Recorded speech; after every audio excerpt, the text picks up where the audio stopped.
Operation Sindoor తర్వాత తొలిసారి India Pakistan ప్రధానులు ఓ మీటింగ్లో కలవబోతున్నారు. చైనాలో జరుగుతున్న SCO సమ్మిట్కు హాజరవుతున్నట్లు పాకిస్తాన్ ప్రధాని షహబాజ్ షరీఫ్ ట్విట్టర్లో పోస్ట్ చేశారు. ప్రపంచ లీడర్లను కలవబోతున్నట్లు చెప్పాడు. పాకిస్తాన్ ఇంటర్నేషనల్ రిలేషన్స్ పంచేందుకు తాను మీటింగ్కు వెళ్తున్నట్లు చెప్పాడు. ఇదే మీటింగ్కు ఇప్పటికే భారత్ ప్రధాని మోదీ వెళ్లారు. దీంతో తొలిసారి వీళ్ళిద్దరూ SCO సమ్మిట్లో ఎదురుపడబోతున్నారు. పహల్గాం అటాక్ తర్వాత పాకిస్తాన్కు భారత్ ఏ స్థాయిలో సమాధానం ఇచ్చిందో ప్రపంచం అంతా చూసింది. ఇండియా కొట్టిన దెబ్బకు పాకిస్తాన్ వెళ్లి అమెరికా కాళ్ల మీద పడి ఇష్యూ సాల్వ్ చేసుకోవాలని పరిస్థితి వచ్చింది. కుక్కతో ఒక వంకర అన్నట్టు అంత జరిగిన తర్వాత కూడా ఇండియా మీద రెచ్చిపోయి అడ్డదిడ్డ కామెంట్స్ చేశారు పాకిస్తాన్ ప్రధాని.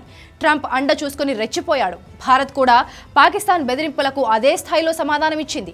ఈ పూర్తి వివాదం తర్వాత తొలిసారి మోదీ ఉన్న మీటింగ్కు పాక్ ప్రధాని వెళ్లబోతున్నాడు. దీంతో ఈ మీటింగ్ అత్యంత ఆసక్తికరంగా మారింది.